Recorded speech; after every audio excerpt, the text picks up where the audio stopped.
So welcome everybody, and thank you for joining us in this super election year retrospective. At Open Knowledge Foundation, we have decided to devote some time to reflect on the impact that technology had on democracy. And we are hosting this event in the framework of the Tech We Want, our initiative on which our tech lead, Patricio Del Boca, who's just here, will give you just a couple of minutes introduction, especially for newcomers and beginners. Before we start, I just wanted to make a few housekeeping notes. So this is a session that will last 90 minutes. We have 9 awesome speakers and panelists, so we'll have to make time for all of them. So we'll try to stick as much as possible to the schedule. And after the panel discussion, we will devote the last 15 minutes of the call to a conversation with the audience. So if you have any comments or feedback or questions, I'll definitely invite you to raise your hand at that moment and ask them to the panelists. But of course, if you wish to, you can also use the chat to write down questions and feedback and comments. And we can, of course, go over them throughout the session. Please try to keep your microphone muted unless you're requested to speak. And also a reminder that this event follows the Open Knowledge Code of Conduct, which I'm going to paste a link to in the chat in just a minute. So any aggressive behavior will not be tolerated and participants may be removed if necessary. Once again, thanks all for joining us. And Pato, I leave the floor to you to give us an introduction on the Tech We Want. Thank you, Sarah.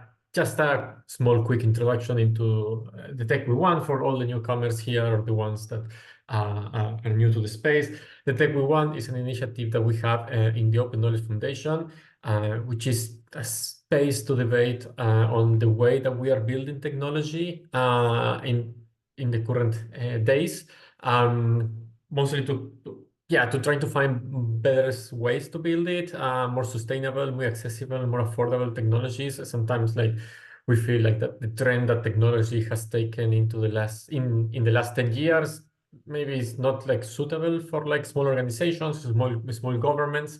So we want to challenge that conception. We want to challenge the current paradigm of development, and we say, okay, how can we do this? And then we created this like umbrella project called the Tech We Want. And we will try to like create technology and have discussions around how we build technology. It matters a lot for electoral processes because the more accessible, affordable the technology is, the more capacity has the civil society to be an important actor into the elections, and also the more affordable and accessible technology is more accessible for small governments and small municipalities to create technologies for the electoral processes as well. One of the, for us, the tech we want is a tech that is accessible, affordable, and reusable, and follow standards. And one small example that I always want to give is like the electoral body of Argentina created this standard for preservation and publication of electoral data. And that allowed like Argentinian civil society to have access to the historical of the electoral data of Argentina in the same standard for every single electoral election. So when the misinformation campaigns started, like in 2014, it was easy to access to that data and create reports and create analysis to showcase that, no, the trends that we are seeing like in the elections are normal. This is normal behavior. This is the historical behavior of our elections. So I think that is like strongly like the tech we want, share data in an open format and the standards that people can reuse. And why we are doing this is, well, basically electoral processes around the world are kind of like similar. They all need to count votes, publish results, and fight misinformation.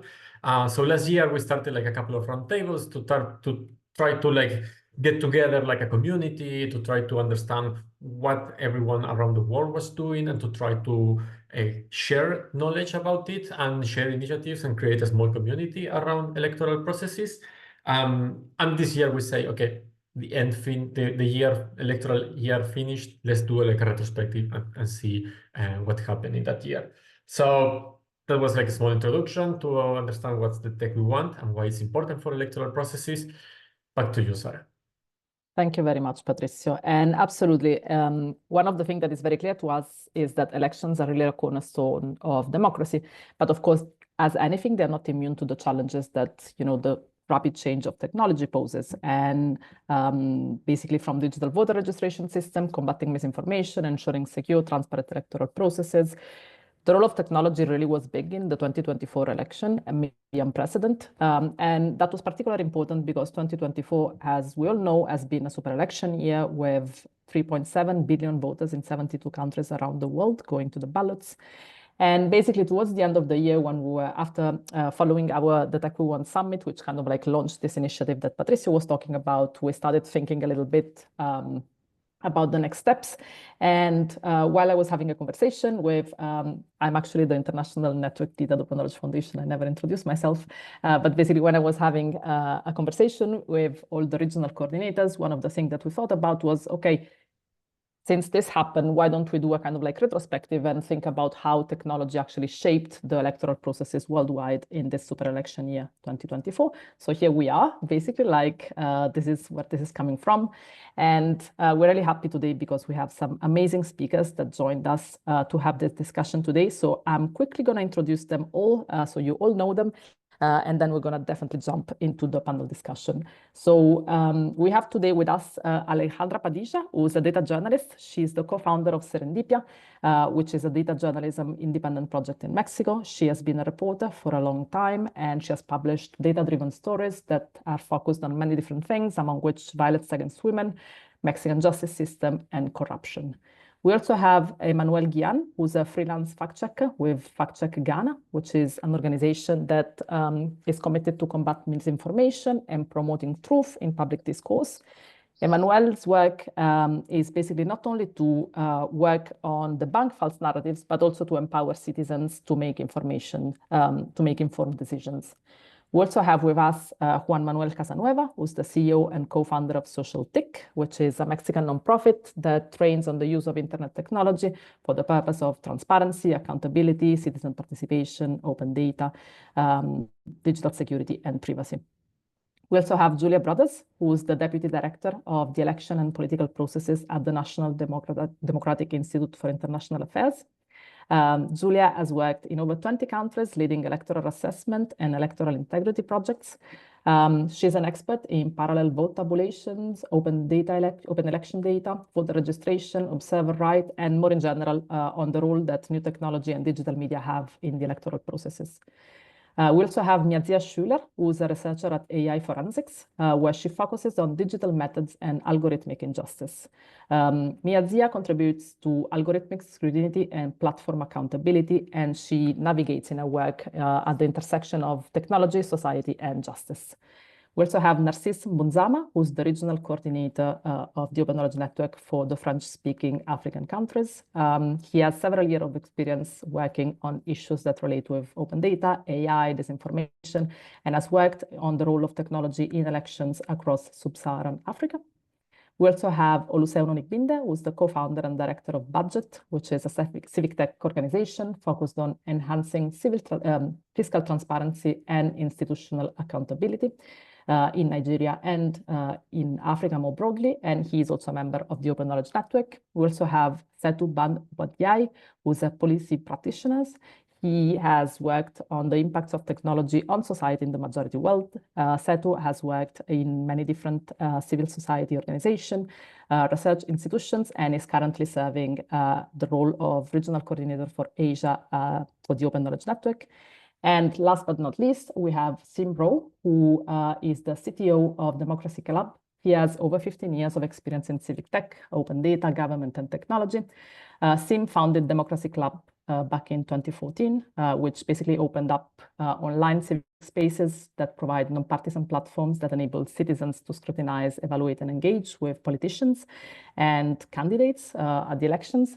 Democracy Club at the moment produces the most comprehensive election data in the UK. And Sim has served, before being a CTO, has served as co-director and CEO as well. So thanks to all the fantastic panelists that we have today. To kickstart the discussion, maybe I will ask all of you, we've been talking a lot, us at Open Knowledge included, about digital infrastructure lately. This is really a hot topic. And what we observe is that the growing use of this technological infrastructure obviously also had an impact on how electoral processes go. So I wanted to ask all of you if you could maybe share with us the main positive and negative effects that you observed in the elections that you worked on or focused on last year. And I will ask maybe Sim to start. So we'll go in the reverse order of the introductions. And then after Sim, we'll go with Setu and so on and so forth. Sim, I'll leave you the floor. Thanks very much. Slightly intimidating to be going first, so I'll try to set a good precedent. So as you said in the intro, Democracy provides the kind of who, what, where, when information about all UK elections. We do this in part because there's no part of the UK state who's responsible for doing that, so the Electoral Commission doesn't have that in scope. So what we end up doing is aggregating information from all of the locally administered elections into one place and then building services on top of that. So that's a fundamentally technology-based system. The thing that was really positive about this election was essentially we've been iterating on this model for about 10 years now, and we got some major partners for reusing this. It's like the data that we are aggregating is becoming very normalized in the UK now. So the UK Electoral Commission themselves actually consume the data from us and produce it on their website, which they didn't do before we existed. But also mainstream media like the BBC had a little thing on their homepage, their news homepage, that consumed our information and propagated that to everyone. So there's a kind of success in our organization happening there that was a kind of technology-enabled success there. The negative is that despite all of this kind of proof of the use of this data and the value in this data, we had 40 million people using the data that we provided last year. The kind of the low level infrastructure in the UK is still pretty bad. So local authorities are still publishing information in PDFs. We still have to use a significant amount of crowdsourcing and a huge volunteer network to go through to every one of the 400 local authorities and kind of manually transcribe information across.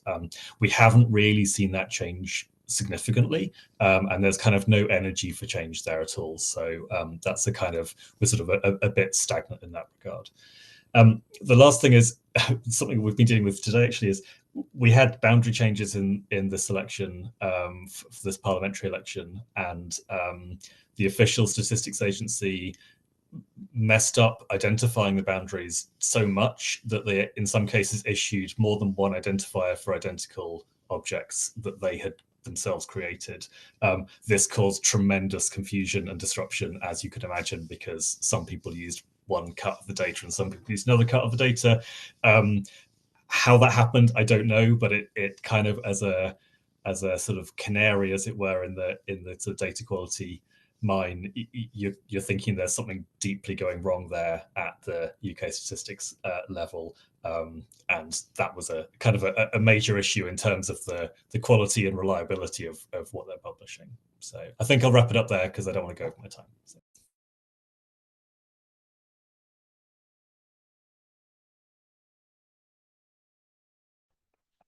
I think it's my turn now. So yeah, thank you for the question. Thank you for the input, Sim.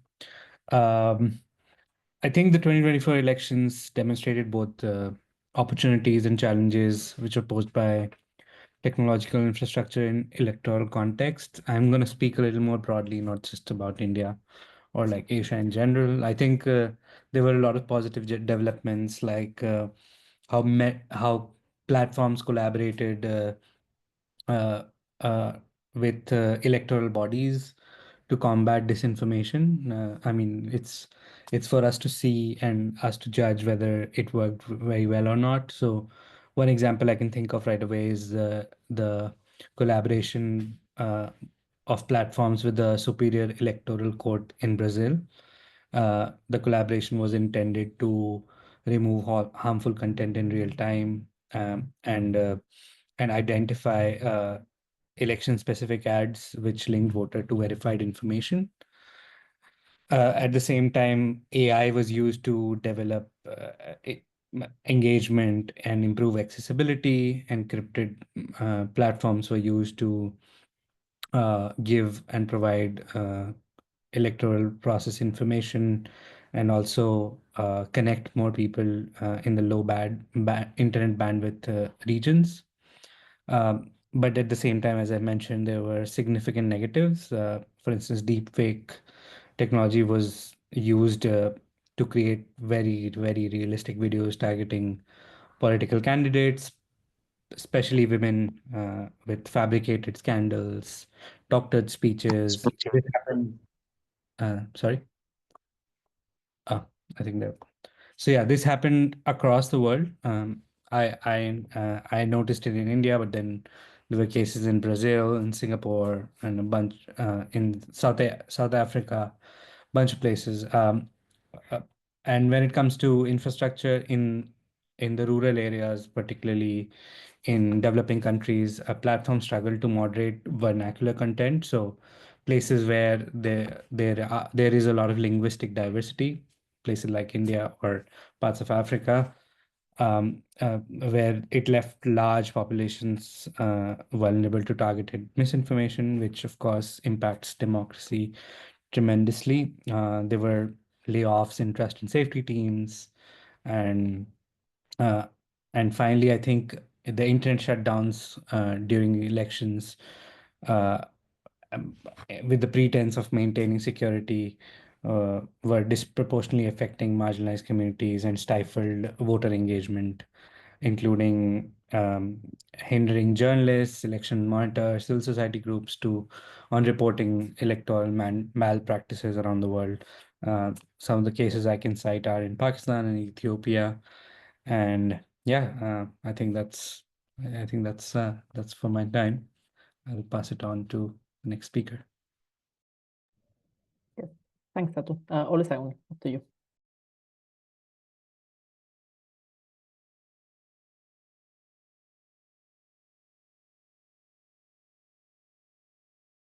All right.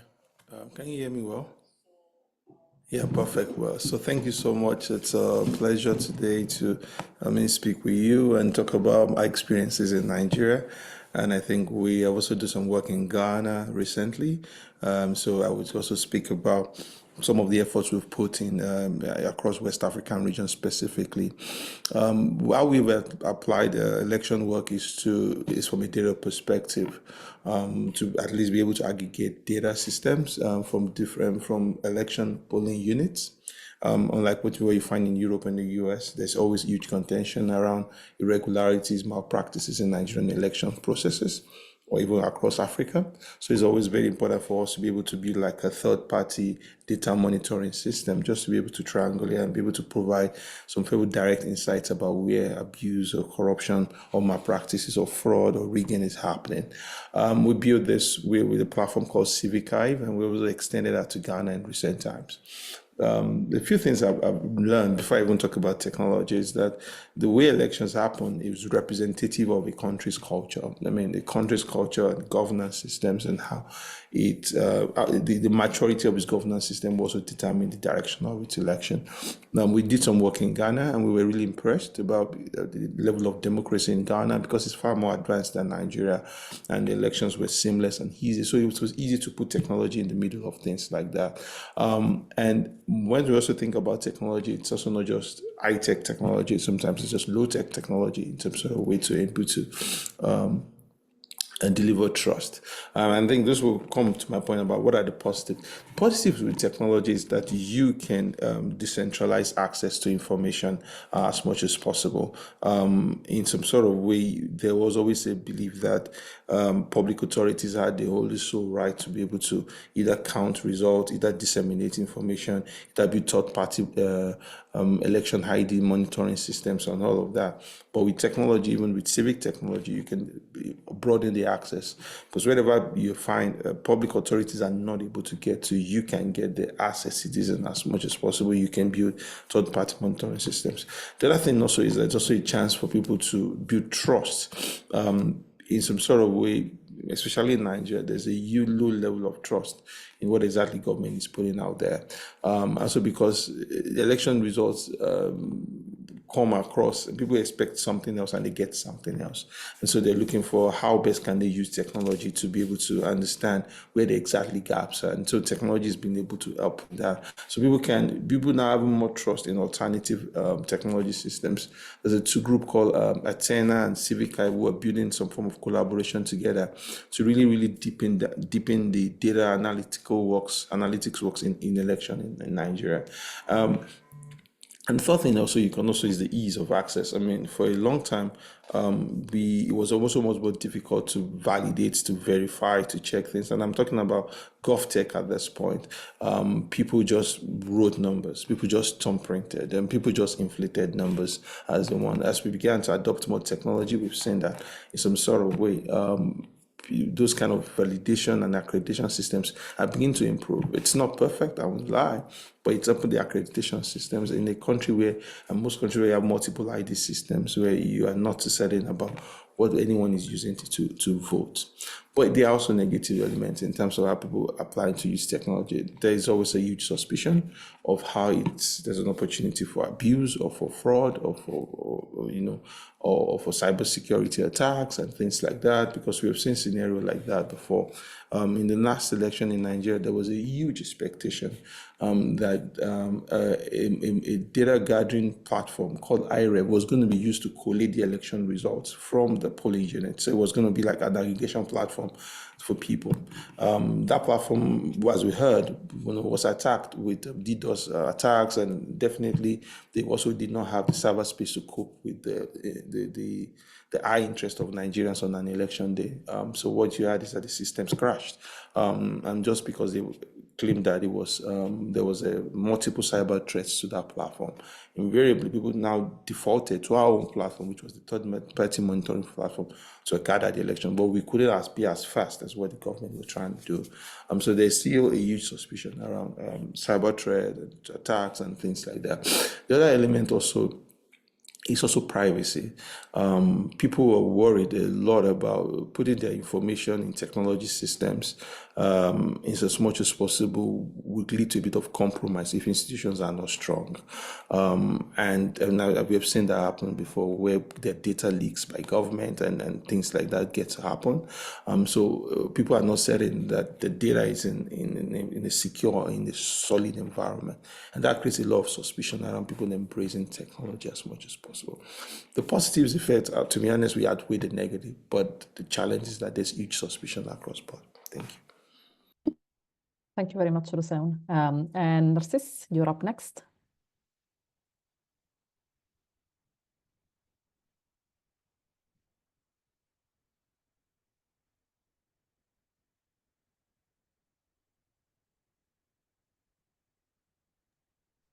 Okay, thank you so much. Hi everyone, I'm Narcisse Mbunzama. I'm based in DRC.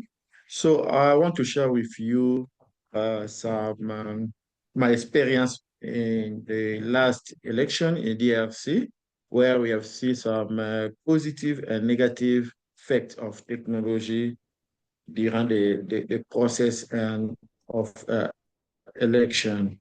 So what we have see particularly in our case is the technology help on coordination of voter registration.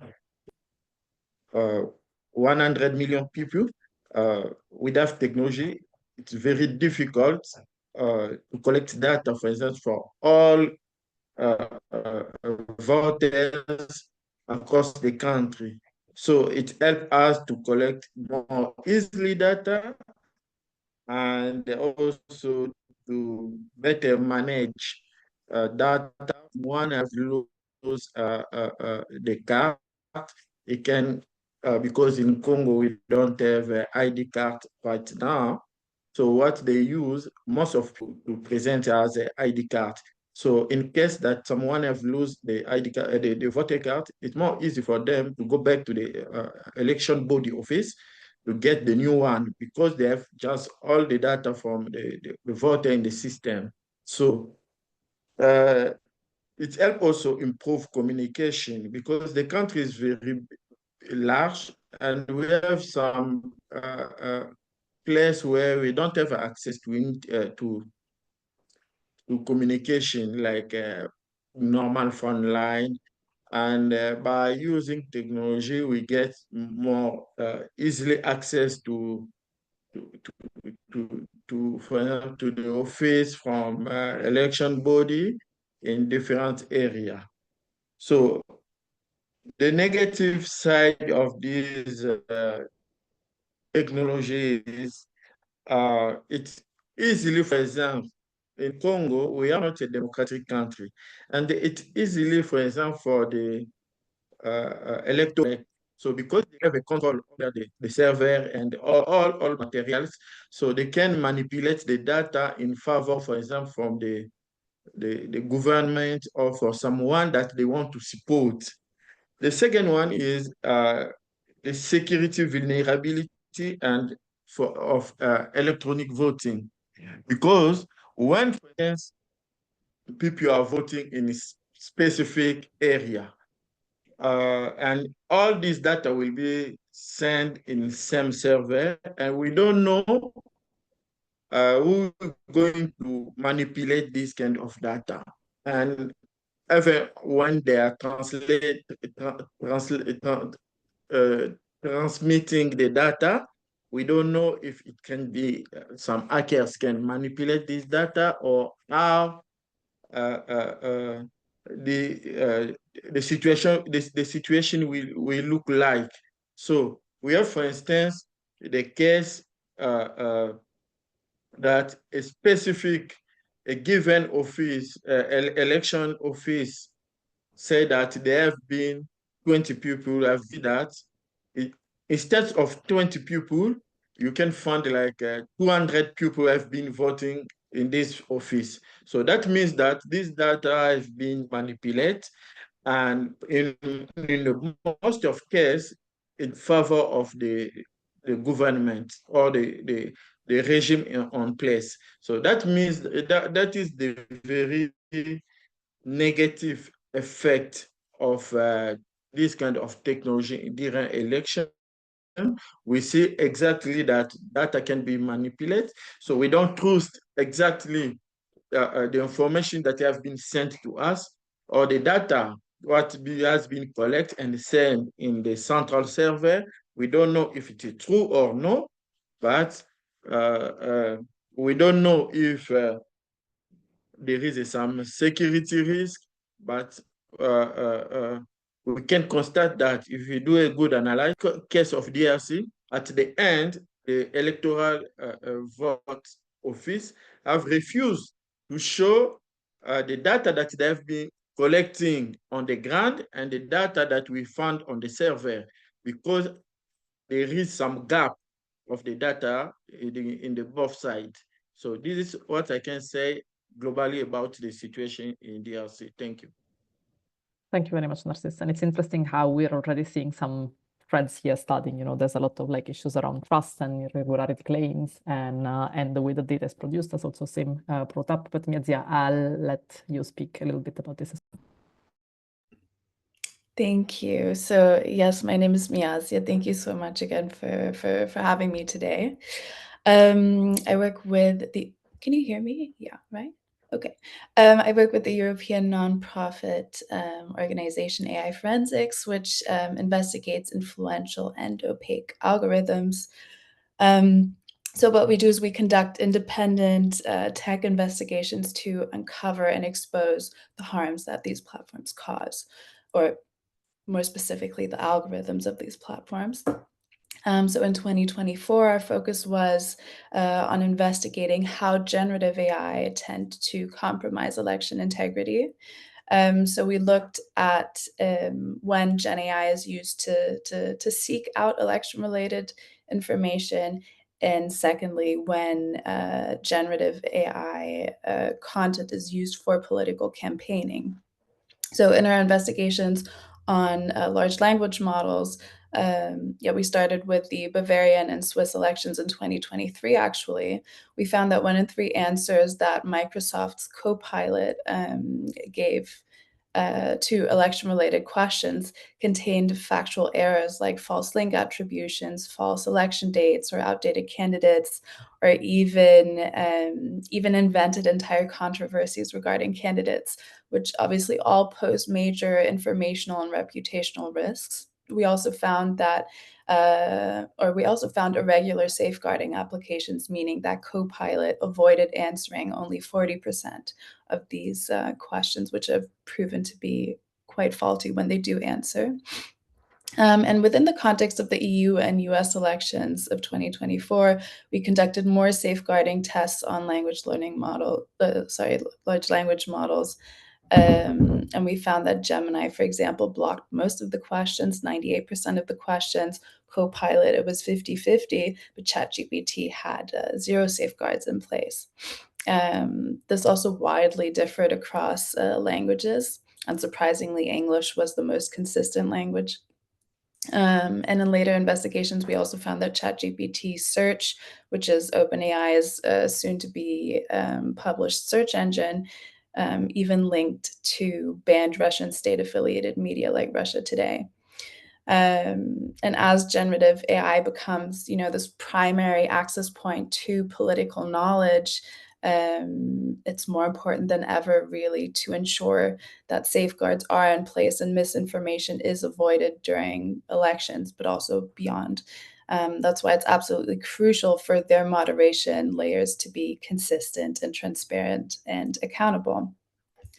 In our investigations of generative AI imagery in the French elections last year, we found that especially right-wing parties used AI-generated images as their campaign strategy, actually.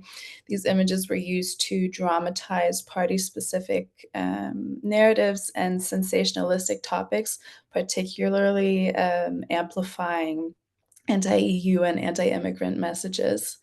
And we want to flag that none of these AI-generated images were labeled as such by the political party, but also not labeled by the platforms that host them. So this lack of transparency is quite alarming and highlights several critical concerns, mainly the undermining of public trust. And here too, there's a pressing need for stricter content moderation to ensure the integrity of political campaigns and messaging, and to prevent the spread of misleading information. I'll share all links and reports and my contact information in the chat if you like. Thank you. Thank you very much, Miazia. And Julia, you're up next. Thanks. Yeah, I'll just give kind of an overview.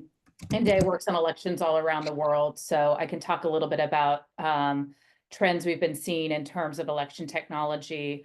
I think one positive aspect that I think we're seeing a lot of countries, and even we see this in the US as well, states moving from away from sort of direct DRE devices, right, where there's no paper trail, where instead a lot of the election technology that we're seeing in election administration these days is much more related to things like voter verification, right, when they check in at a polling station, or ballot sort of marking or counting devices, right, where they're sort of scanning and counting votes. And it seems kind of more accepted that anything that is a direct voting machine would need to come with a lot more auditability and transparency. There's been other positive developments. Online voter registration is available in a lot more places where you don't actually have to go in person to register to vote, but it's something you can do online. That makes things more accessible.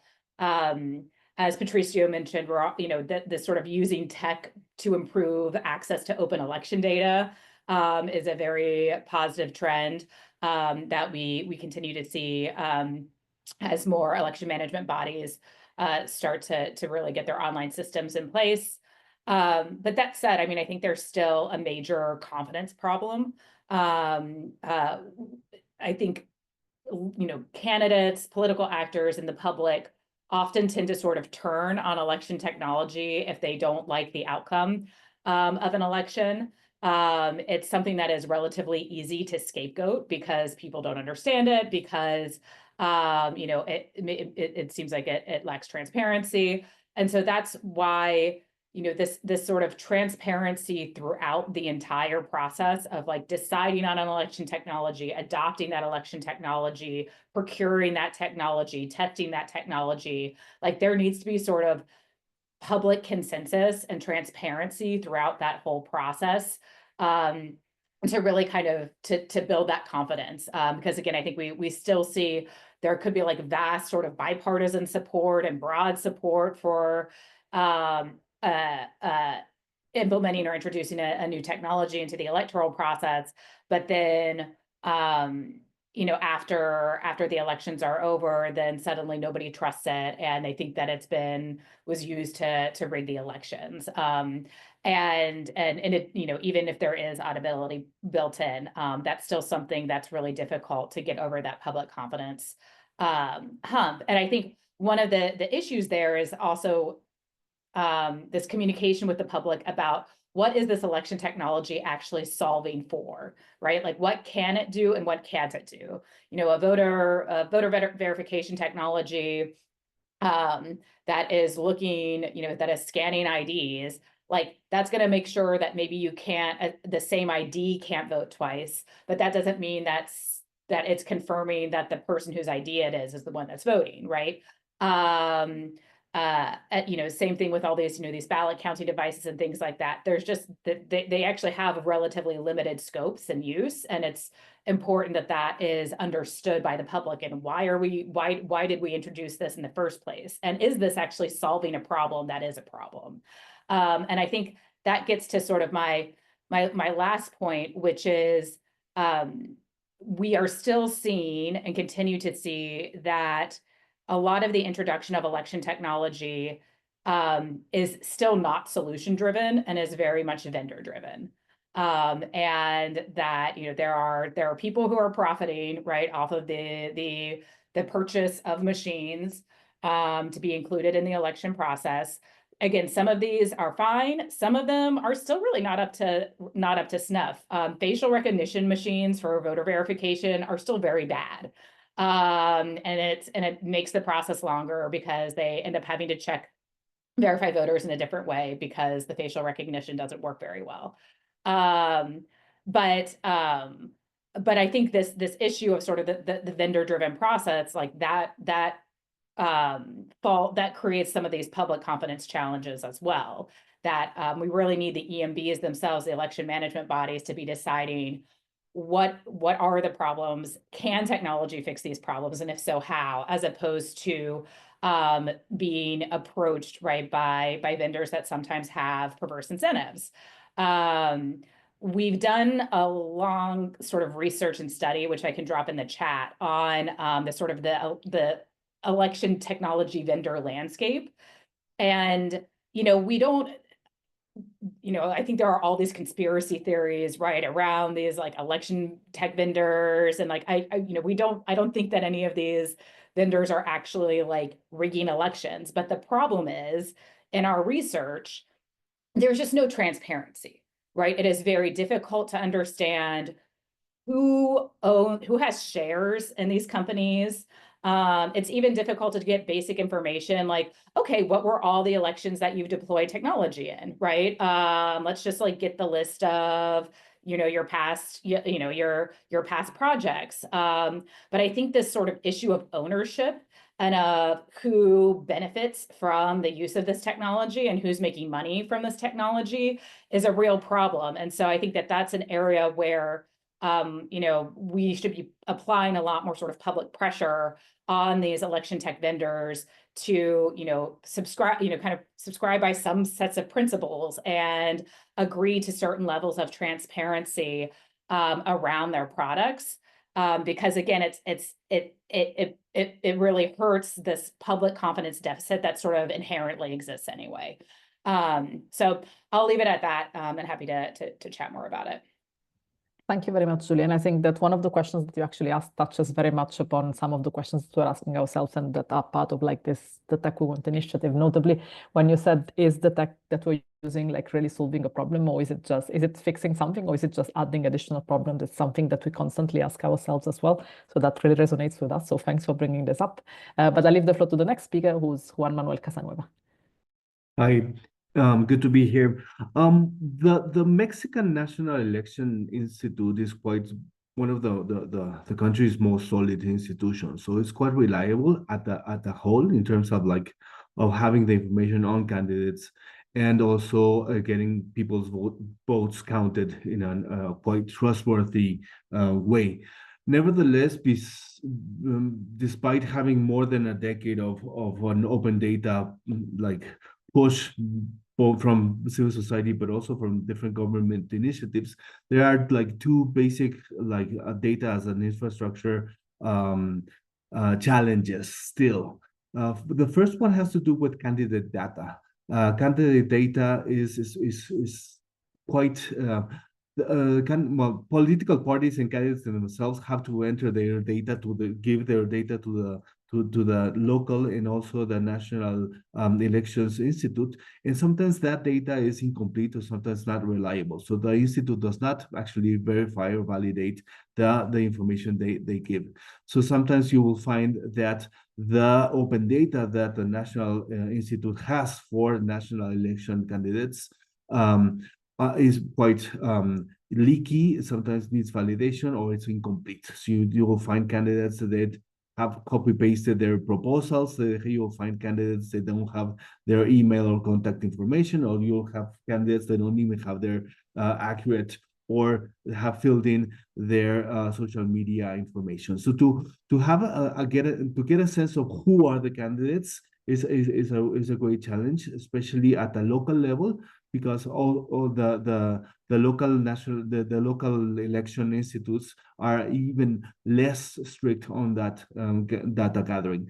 So what has happened there is that from civil society, SocialTIC, with our colleagues from Abrimos Info, we basically did that for Mexico. We verify and we get a list, and we completed the list, so we can have there could be an open database of candidates at the national and many at the local level running for both legislative and executive positions there.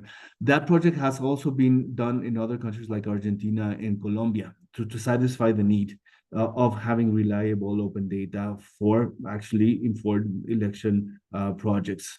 So that's one of the big challenges we still have, despite having a big push in lots of the official discourses on open data. The second has to do with having understandable and comparative election results data. And that at the Mexican level, you can find that data, but you don't find it in the same place. So it's very hard to navigate or to compare what the election results have been at the national, but also at the local level among the years and throughout the years. So it's very difficult to compare. So I'll leave another project there that one of our colleagues did from the group Morlan, and they did a project called Conoce tu Distrito. I'll leave the links in the chat so you can check them out. And they actually did what the government should be doing, which is basically standardize and having the same interface, the different election results data at a granular level and with very nice and understandable visualizations, so you could actually see how people have voted at the local, but also at the state and at the national level throughout the years. And they added up layers of social demographic data from public data sources, so you could actually understand the different variables that at the local level comprise, for instance, a data district, elections data districts, and understand how that has been evolving over time, also with the election results being very, very clear there. So I'll leave it there. I'll go back to the misinformation and other kinds of issues regarding elections after also my colleague from Mexico talks about it in a bit. Thank you, Juan Manuel. And please drop the links in the chat. Before moving back to Mexico with Alejandra, I'll just leave the floor to Emmanuel first, and then Alejandra, you're up next. All right, I hope each one can hear me. All right. So I am Emmanuel and I work with FACHEC Ghana, and fact-check Ghana, our main duty is to fight against information disorder. And we've been doing this from 2016, and we are the oldest fact-checking organization in Ghana. So we've been, this year, we decided to bring together all the fact-checking organizations under one umbrella. So we have a coalition, we have 3 fact-checking organizations in Ghana. So we form a coalition having 2 situational rooms, one in the northern part of the country, one in the southern part of the country. And this is to help fight against information disorder real time during the election. So we set up the situation room from 4th to 11th of December, pre, during, and then after the election. So this is what we did. And then we've identified a lot of challenges during this particular election. And some of them includes some of the challenges that we encountered includes, so it was a tough one because a former president who wants to come back and continue his last term in office, whereby a vice president who wants to occupy the seat. So it was a very tight contest. So we identify a lot of challenges. One is a lot of, in 2020, there is a research by an organization who identify that a particular party, one of the major leading political party, recruited about 700 people to engage as, to work for them as an engagement firm. And with this year, it was increased because the major political parties, we identified some people who were there purposely to spread information disorder. So we identified deep fake audios, deep fake videos, and all of these is to score a political point. Either they are tarnishing the image of their opponent or they are extremely praising their candidate. And we identify that upon the claims we've worked on, we identify that all of them, the social media platforms, are not recognizing them, especially when you go to Twitter, for instance.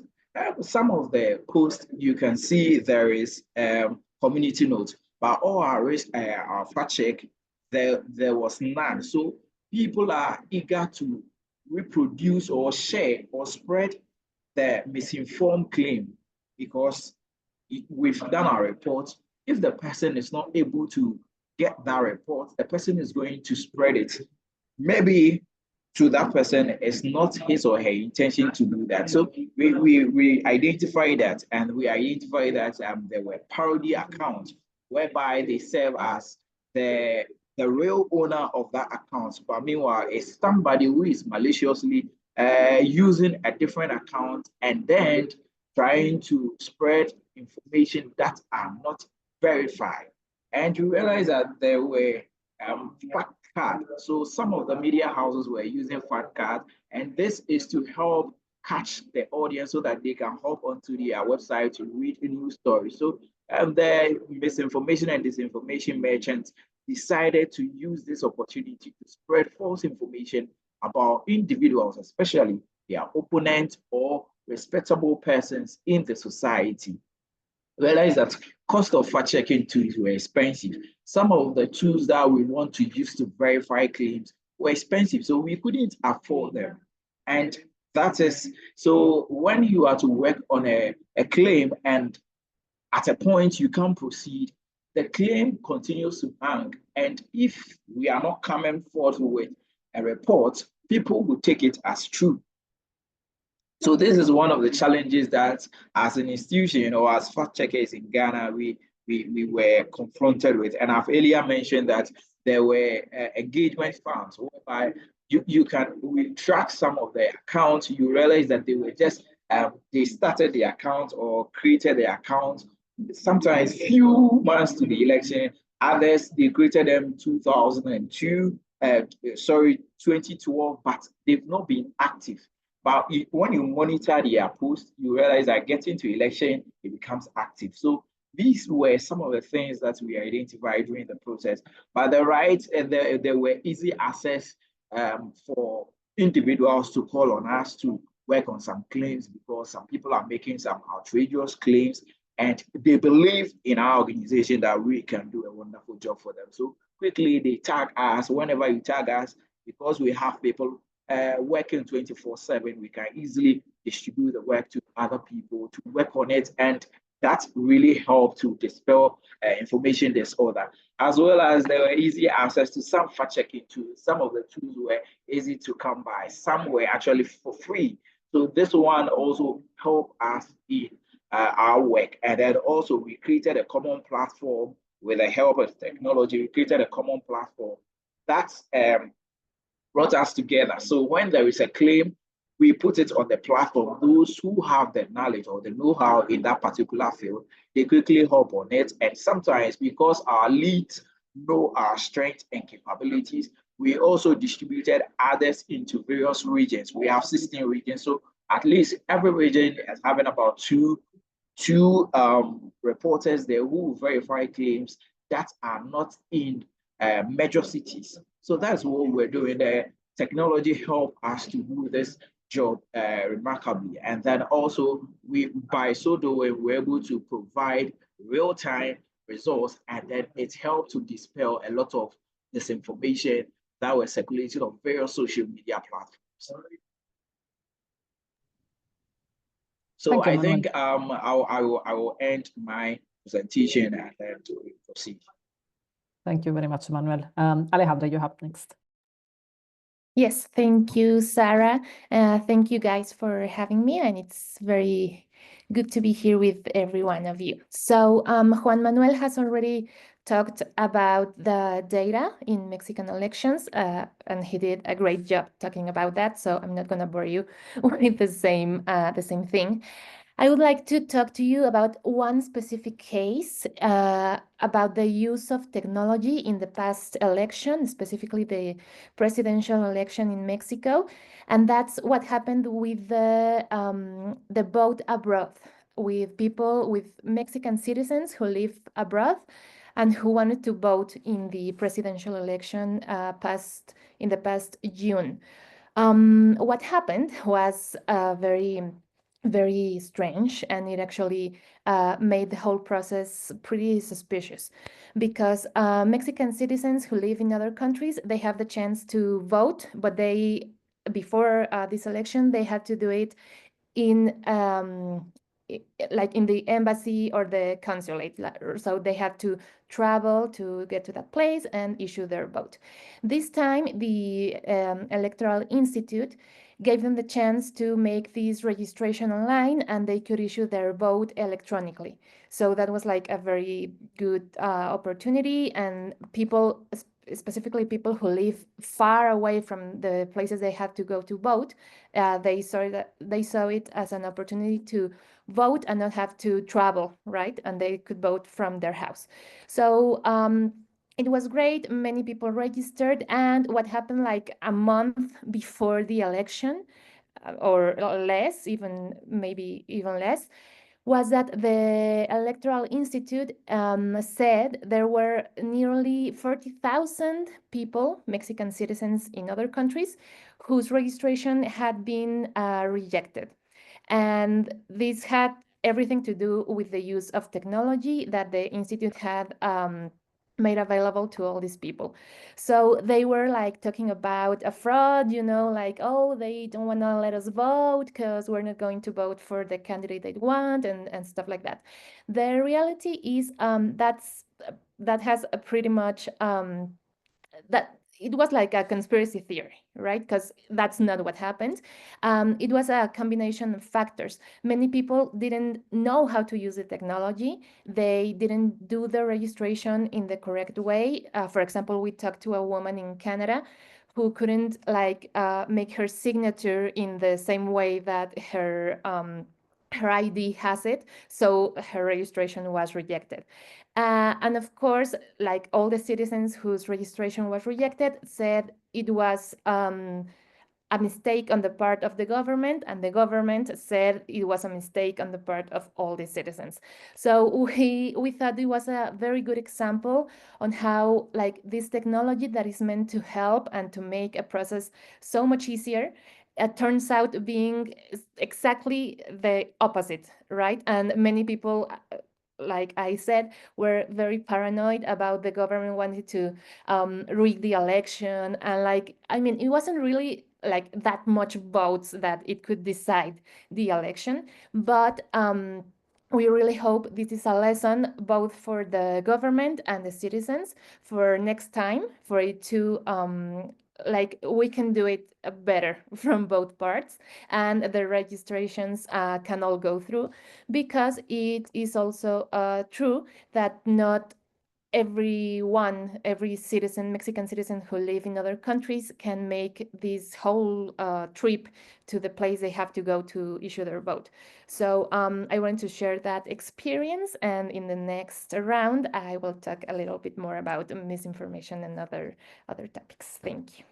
Thank you very much, Alejandra. And before moving to the second question that I have for you all, and that Alejandra actually kind of like laid the ground very nicely for, I wanted to ask if anyone in the panel had some reactions on things that were shared before. I'll give you the chance to do so now.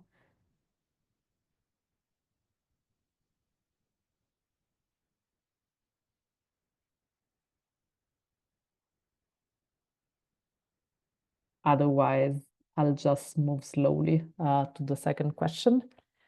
Yes, so basically, as I said, I mean, it's very interesting because all the input that we got from all of you, there's kind of like a lot of threads that I see there.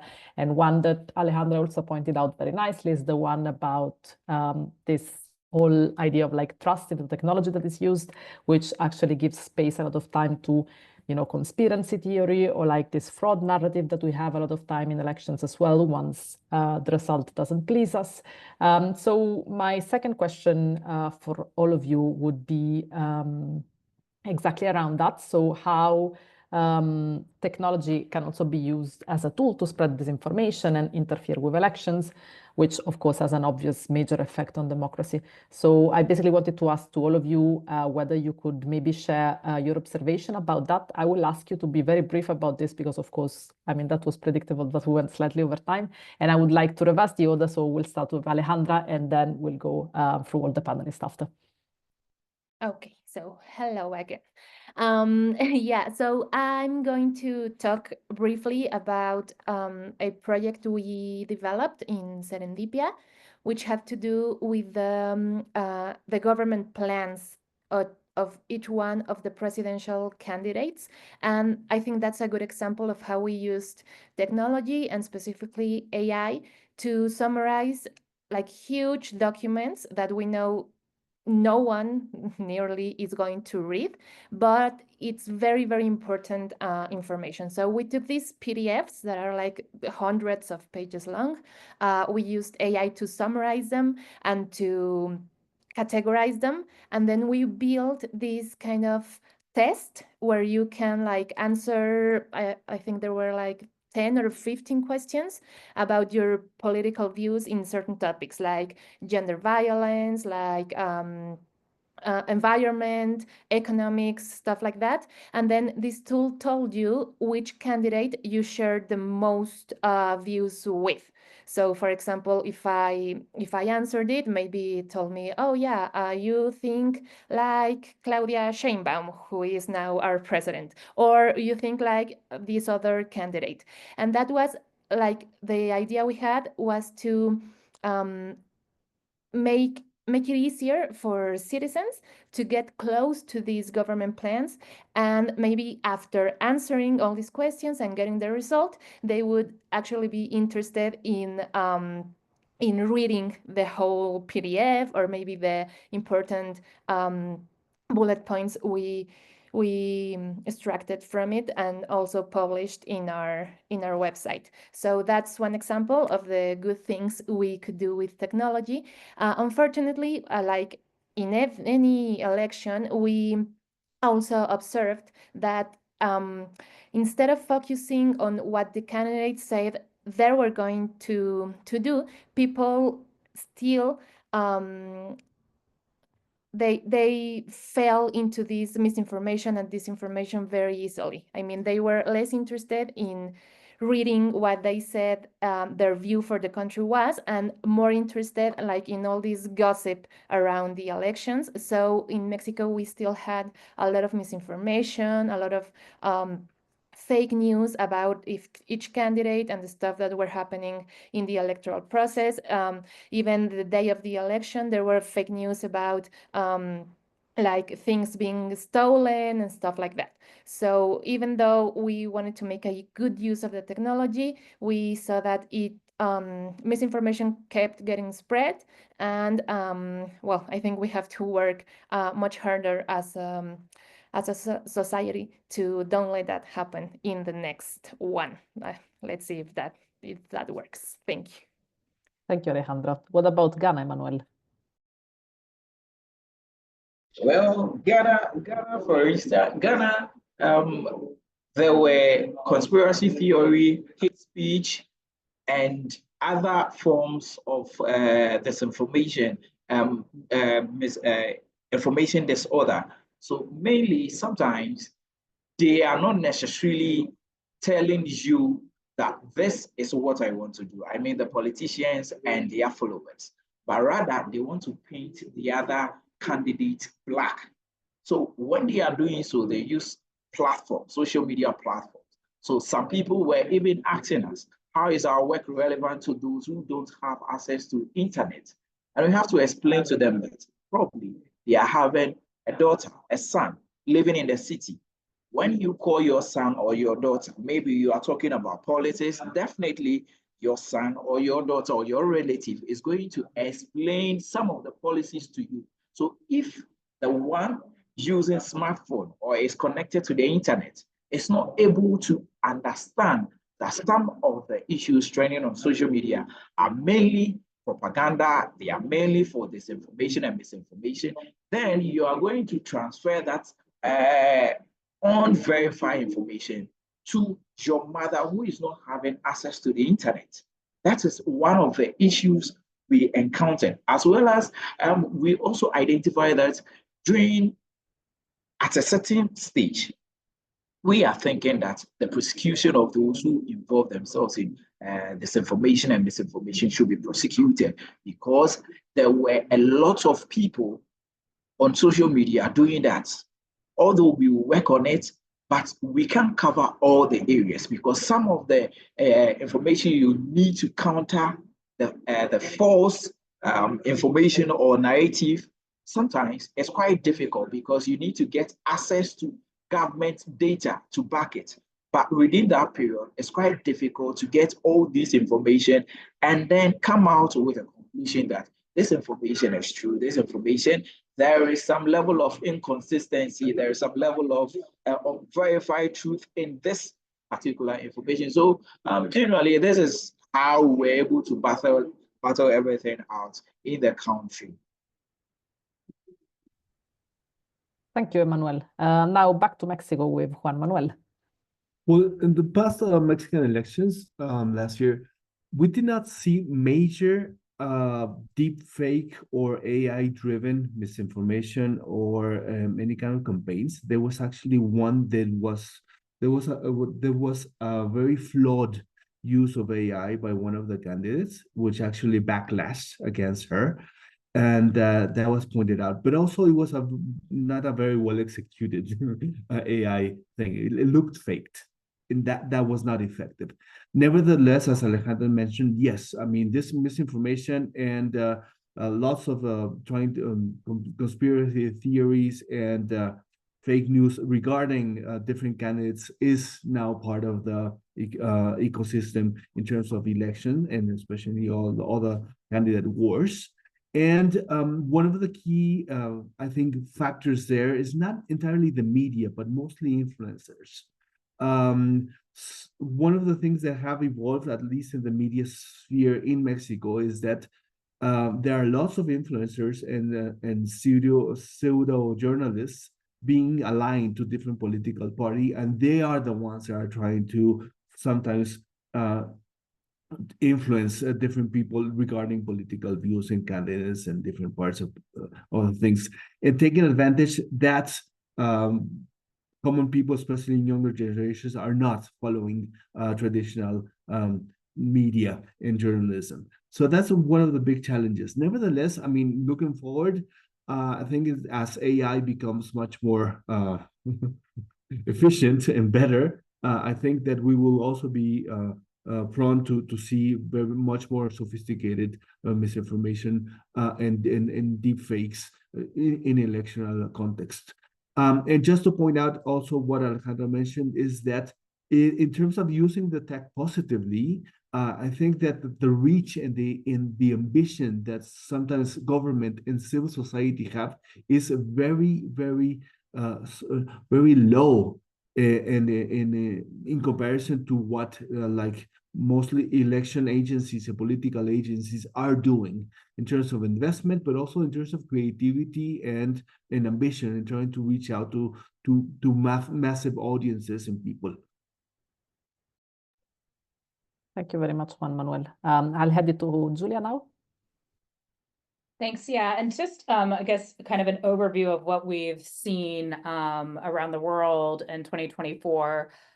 Certainly there has been a lot of anxiety around the impact of generative AI in particular, right, and the information environment around elections. And I think, from our experience, I think it was definitely a problem, but it wasn't the problem. We certainly saw generative AI playing a role in online campaigns. It was used in a number of countries, largely to discredit candidates, right, or political actors that were running. In some cases, it was used to try to improve, right, the profile of a candidate. In some cases, this was sort of done somewhat transparently, right, where it is clear that it was linked to a political campaign. But in most cases, the sort of the source or the amplifier, the creator is not transparent, which again it does create a lot more problems in terms of accountability. But I would say, from our experience, what we saw was that generative AI that was used in sort of a information manipulation way was not any more disruptive or more impactful than your sort of run-of-the-mill disinformation or shallow fakes, right? Like that, those are still have a huge impact. And I think this is more about people believe what they want to believe. And bad Photoshop is still playing a role here. And so, in that way, I'm like, I don't know, does provenance even matter, right? About whether it's generative AI or whether it's just a bad shallow fake. But again, I think some of the bigger issues here are related to transparency and accountability. What I will say that we have seen, though, is a real increase in the use of like paid influencers and the use of essentially real people, right, to create and disseminate nonsense. And part of this is because authoritarian actors are learning, and it's easier for social media platforms to identify and take down coordinated and authentic behavior. It's much harder for them to do that when it is very authentic behavior and coming from real people. And that also kind of raises questions about like the fear of like, FEME and foreign malign influence, when it's like, it is FEME in a way, but it is domestic actors, right, that have been sort of co-opted or being exploited potentially by foreign interests. But and so again, we're sort of seeing a lot of this coming from more homegrown actors that may be reflecting the interests of foreign malign actors. So that's sort of a kind of, I think, a growing challenge and a growing trend that we're seeing. Thank you, Julia. And maybe now to Miazia, who will surely be able to tell us a bit more about AI-generated content and all of that.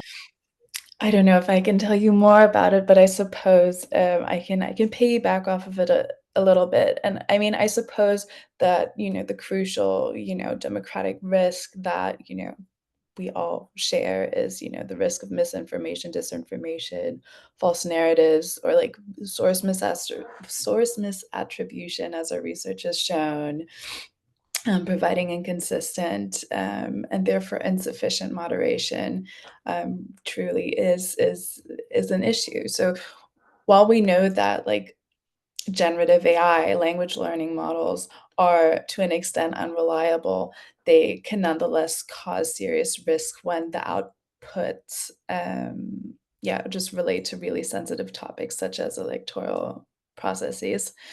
Therefore, I don't know, a major test for the implementations of the Digital Services Act, let me put this differently. Therefore, elections are a major test for the Digital Services Act, as election integrity specifically is amongst the few systemic risks that very large online platforms and very large online search engines are explicitly urged to mitigate under Article 34. So while platforms like OpenAI, while companies like OpenAI claim that they take measures against the use of, its products to produce misinformation, disinformation, or even propaganda, we've just found several avoidable moderation shortcomings and other shortcomings, all of which were avoidable. So indeed, I mean, we've reported on this multiple times, and we just hope that that certain changes to these platforms will be made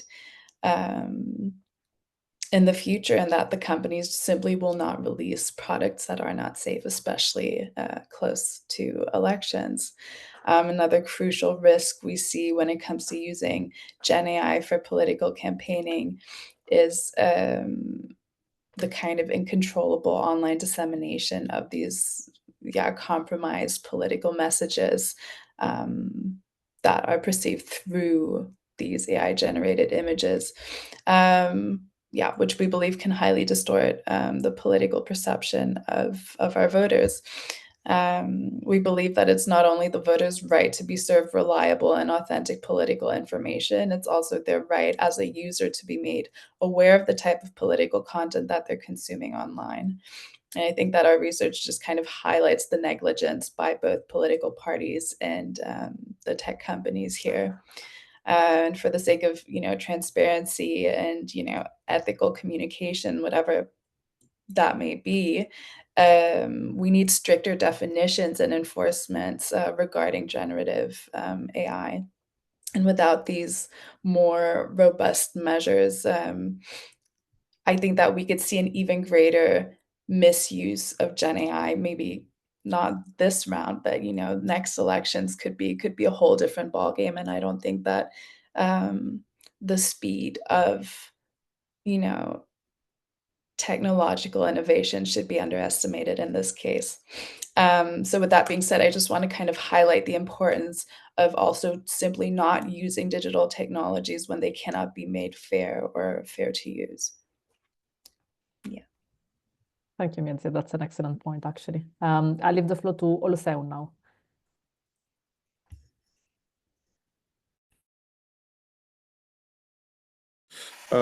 Thanks so much for this, and thanks so much for calling me. Sorry, my network has been lagging a little bit because of where I am. So I think misinformation is a big problem in some sort of way, especially within Nigeria. But one thing I'm always clear about is there's always a confirmation bias as much as possible. People want to believe what they want to believe as much as possible. So even when you're using technology to dispel disinformation or to push back on certain things, it looks like you're just punching the air. They already want to run along with what they want to run along with because there's a huge confirmation bias. One thing I'm always clear is that the truth is good enough to stand on its own. So as much as possible, even if people want, because an election period as a very emotionally charged environment. I don't know how it is in other countries, but it's always packed with so much emotion, and everybody wants his or her candidate to win. So even when you're trying to say the data doesn't go that way, or maybe the margin of lead is not that significant, or it won't change anything, they still want to stick with those facts. And we, even as third-party analysts or monitors, we have been defamed. People have come around and said all sort of conspiracy theories against us, just because we just don't seem like we're speaking. We don't speak up. We are not speaking their language at that moment. What I think is that speed is extremely important. So, because it seems like I'm always very mindful that there is a component that cannot be salvaged. So there are some people that are deeply entrenched into their biases, and it's very, very difficult to make them see the other way. They would triangulate it, they would gaslight it. But there is a section that is open-minded and independent-minded. So in some sort of way, you need to have enough speed to be able to counteract at that point, and technology helps you to be able to effectively disseminate. The other thing is also be able to also understand influencer framework, because we're also dealing with a generation that is highly pushed on as there's an influencer mechanism that inspires them or engages them.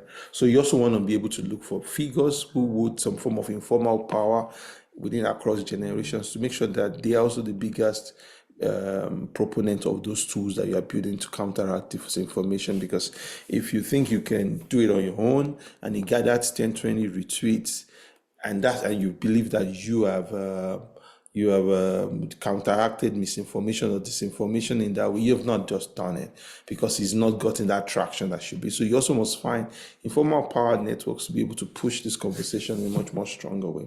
The third thing is also with government, as much as possible, because a lot of times you also find that governments become the source of misinformation or disinformation, and some of them are very, very deliberate to play into identity politics of ethnicity, religion, and all of that, just because, like I mentioned, elections, because it packs a whole lot of emotion. So there must be intentionality to serve as watchdogs. It's close to what you have with the community notes, which means it's decentralized, and it's also very fast as much as possible. And I think we need to put it in that way. So I will put it again, we need speed, we need lateral or decentralized leadership. As much as possible, we also have to understand that we will not be able to fight every bias, but we will also have to tap into some form of power networks, which are most informal influencer networks. Thank you. Thank you, Lucian. And power network definitely speak to me a lot. But Sadhu, I'll leave you the floor to contribute to the discussion. Yeah, thank you, Sarah. There were a lot of points made by several speakers which resonated with me. The one thing I want to start with is that AI, as mentioned by Julia, was not the problem, but was a problem. But it did show the potential of how can it become the problem in the next major elections. As she mentioned, that cheap photoshops and bad deepfakes were still circulating and still doing their jobs, but targeting first-time voters and elderly voters with those still worked in the favors of whoever it was doing the targeting. Similarly, campaigns of external interference were seen around the world, including in India, but some of the major cases that come to mind are Romania, Germany, UK, where TikTok in most cases was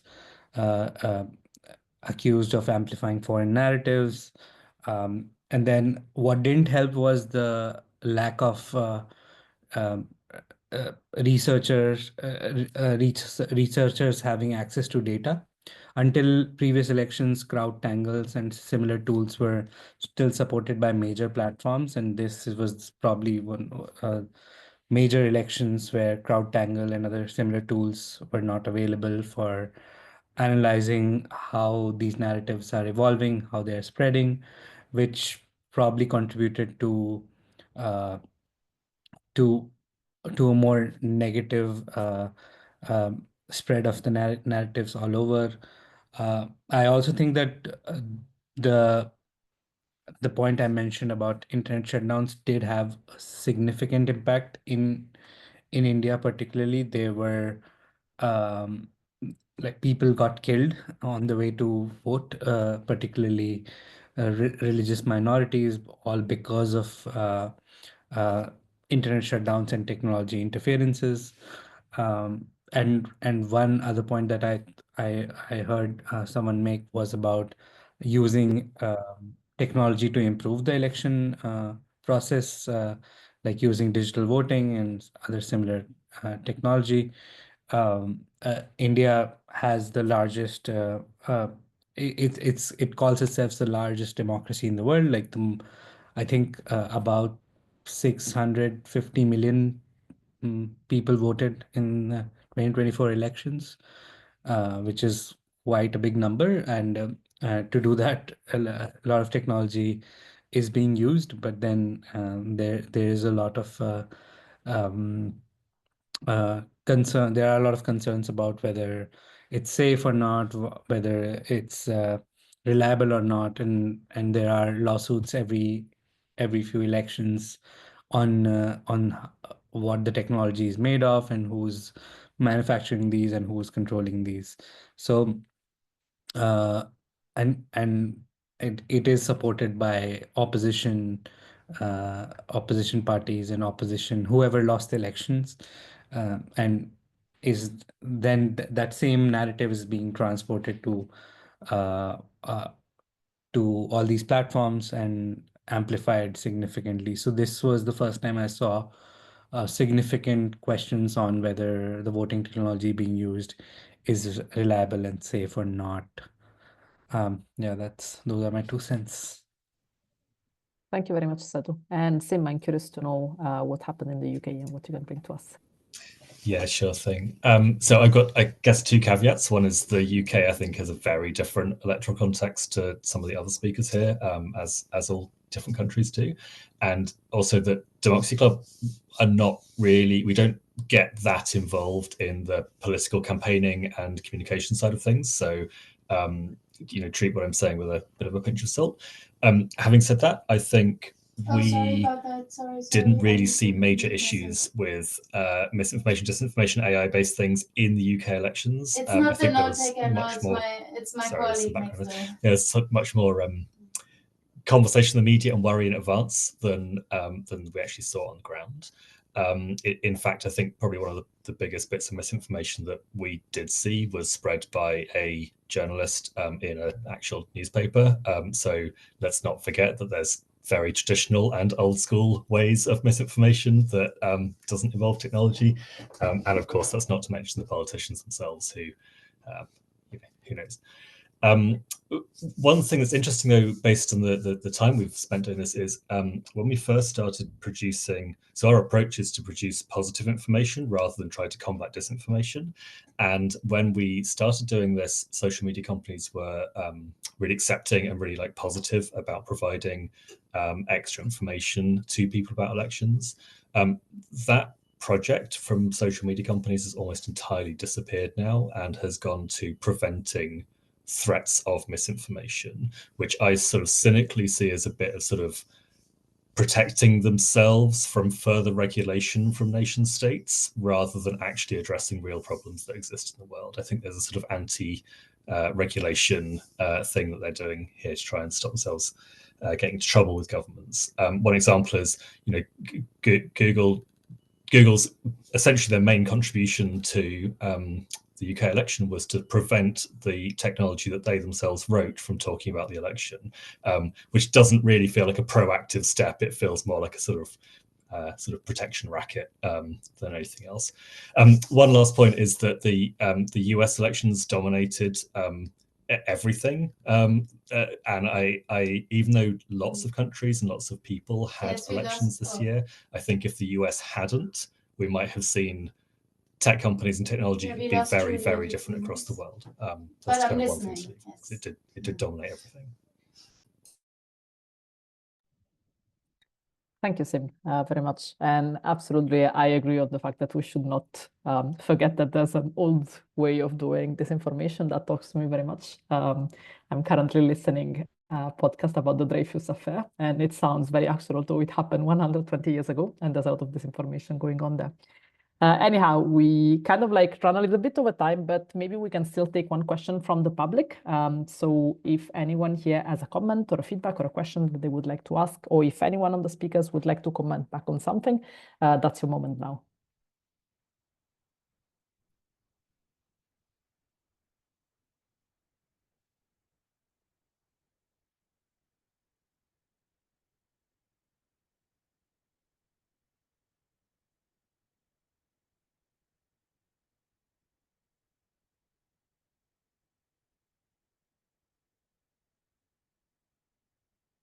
Juan Manuel, yes, go ahead. Yes, I just want to point out that if we could balance, at least in the global south, the amount of resources, both financial but also human resources from civil society, journalism, that is actually trying to combat misinformation and with tech is extremely unequal, no? And I think that in many cases from the global civil society, we have thought that several key infrastructure information issues, like having open data, like having reliable data, like having even the networks of journalists and civil society being able to challenge and to have this information battle it has been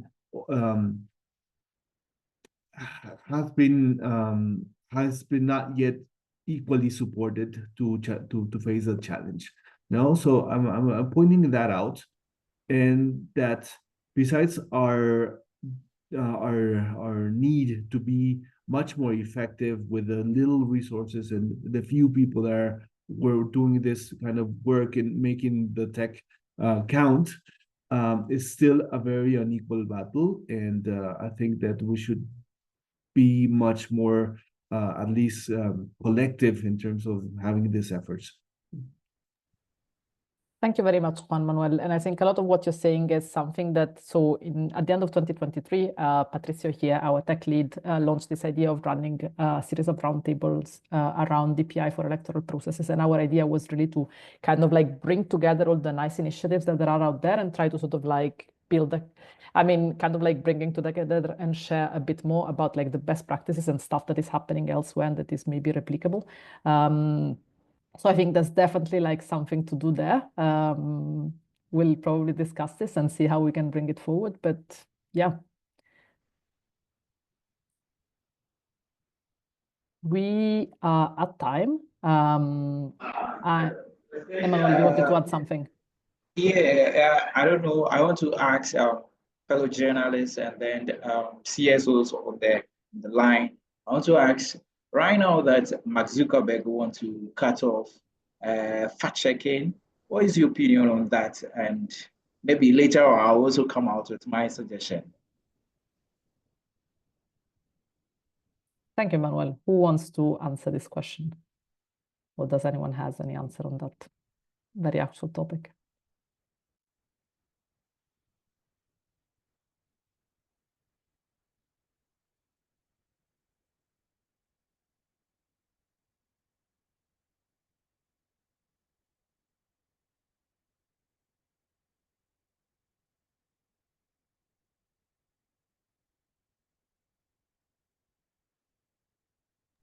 I mean, I think I'm happy to just, I mean, of course, I think it's very bad.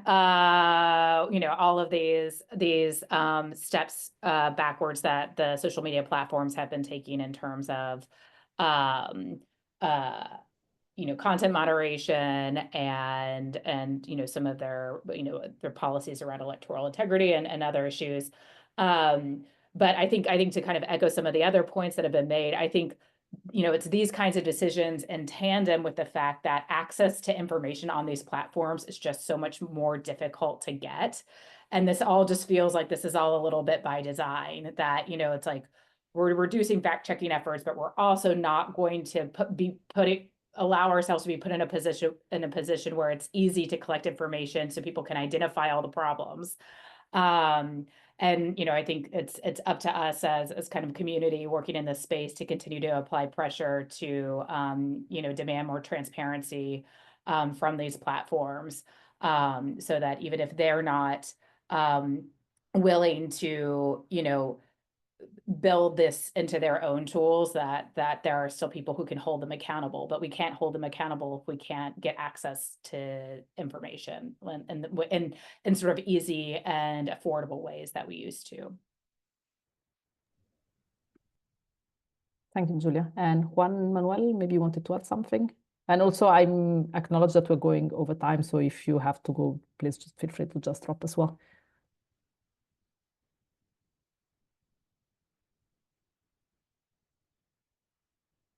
That was my previous hand. Just okay. Okay. Then maybe Emmanuel, you wanted to also like make a suggestion, and then I have just one last question in the chat for Sim, and then I'll let you leave. So I think that Zuckerberg can collaborate with the IFC, and that's the International Fact-Checking Network. So this network comprises of all certified fact-checking organizations across the world. So they can get in touch with these organizations, and then they can do the fact-checking for them. Because if you are saying you are bringing off and algorithms are going to determine whether this post is accurate or not, then there will be problem. There will be problem. So if you engage with the IFCN, they can give you accredited organizations that can do that job for you.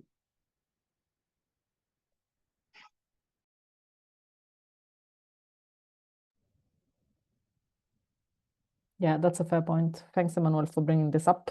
Unfortunately, I don't think we can solve this problem right here in the few minutes that are left, but I did want to bring up the last question that I had for Sim. I mean, it will require a lot of time maybe for the answer, but if you can just give us some input. So someone is asking, you identified one challenge as low-level committers having no energy for embracing data democracy. So if you had one tool or a way to address this mentality in mind? I mean, make it concrete, don't make it an abstract thing. What we've done, our approach to this in the UK has been to just deliver useful things that voters use, and then use that as a tool to come back and go to legislators and go to the government and say, this is useful, people use it. I think if you start in an academic sense around trying to implement standards or trying to implement, you know, if you start first with this kind of academic thing of if you build it, they will come, it's just not going to be useful and it's not convincing for people. You have to build things that are useful, and then you have to try to get them more sustainable and more permanent later. That's our approach to making things. I'm not sure if that answers the question, but also I think we could spend all day talking about that question. So Absolutely, thanks, Sim. I don't know if anyone had any last reaction. Otherwise, I'll just acknowledge that we have gone already 5 minutes over time. I want to thank you all for bearing with us today, and especially for our panelists to have contributed to this very, very insightful discussion. Thank you very, very much. We will probably write a blog recap of all of this, and also the recording will be available if you want to share it with anyone, and we'll share it on social media as well. Thanks again for joining us, and I wish you a very good rest of the day. See you all. Thank you very much.